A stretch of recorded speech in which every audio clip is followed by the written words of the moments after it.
So if you've decided you're going to DoorDash or you're new to DoorDash, this video is made for you. DoorDash is the leader in food delivery in most cities. So that's why I chose it. And there's a learning curve that goes with it. So I want to show you a few things that might help you with your process. Things I learned on the way. Hopefully this is helpful. I'll try to keep this as concise as possible. So when you open the DoorDash app, after you've downloaded it, you've got your schedule, earnings, ratings. We'll go into ratings later. Refer a friend, account details, red card, dash preferences, safe driving features. Look through these. I'm not going to go through each one. This is the basics of how to start and some tricks and tips I've learned while I've been doing this. So when you click Dash, you're going to get a screen that's going to show you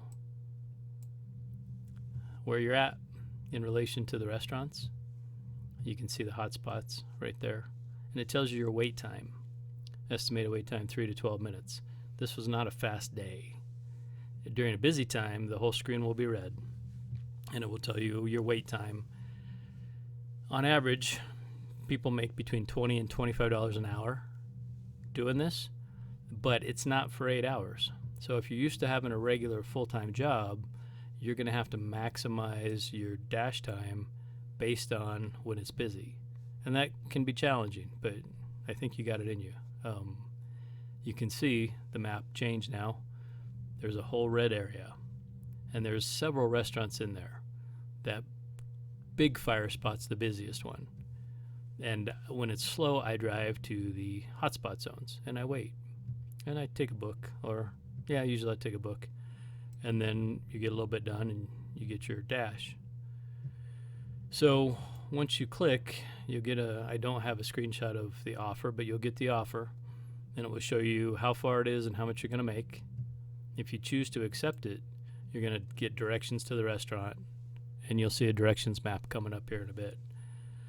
Once I'm at the restaurant, important things I think to do to help your rating. Basically, the higher the rating, the more money you make. So you want to work on your rating. When you're at the store, at the very bottom of what they're getting is a little button that says, "Why are you still waiting?" Well, if you click that, you have options you can tell them.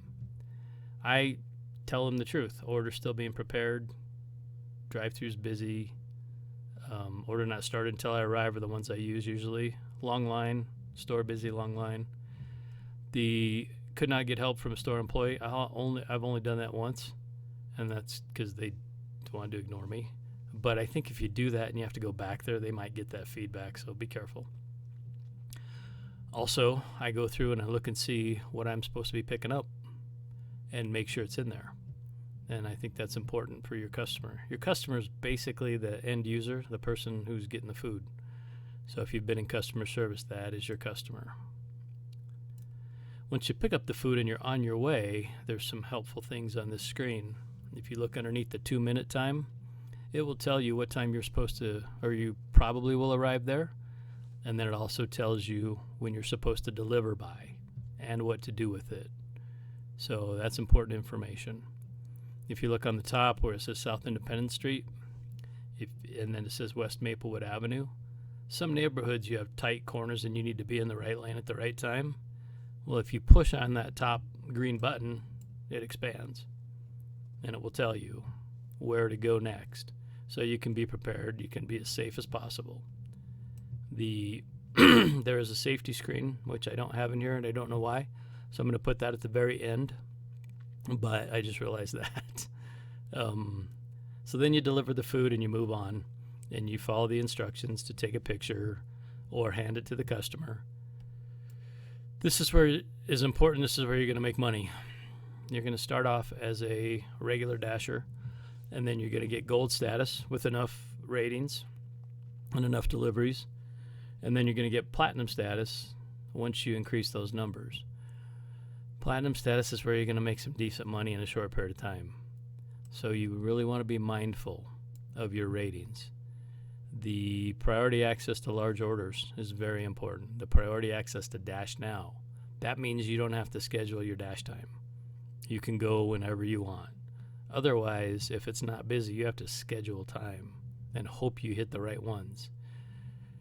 If you look down there, your ratings, your acceptance rate, completion rate, customer rating, on time or early, deliveries in the last 30 days, and lifetime deliveries. The acceptance rate's pretty important, and so is the customer rating. If you fall beneath 4.2, you don't get to do it. You don't get to make the money. And the acceptance rate, you can kill yourself by declining offers. If you wait until the offer expires, that doesn't go against you. And that took me some time to learn. I was down to like 80%. And then it occurred to me that I didn't have to do anything. Just let the offer expire. And that doesn't kill your acceptance rate. The completion rate will tell you, and on time or early. And then as you go down, you can expand each of those arrows. Then you can get more information for yourself. The other rating screen, this tells you everything where you're at. How many 5 stars, customer feedback. Most people, I don't know if they give feedback. I clearly need to work on communicating to the customers instead of just dropping stuff off. But it's a way you can make some money. And it can be fun if you like to drive. I don't really talk to anybody. The restaurant people are busy. They don't talk to you much, usually. Most things I drop off at the door. So it's me in the car and the radio, and I'm earning an income. So I hope this helps. If you have any questions, put them in the comments, and I'll answer. And I think, the safety screen. I'll find it and drop it in here. If you get in danger, there are resources you can use. There's ADT help. I don't know what that is because I've never called it. But there's some things that keep you safe. And be safe on the road. You're not supposed to be looking at your phones when you're driving. So try not to. And I hope that if this helps your Dash experience. Thanks for watching.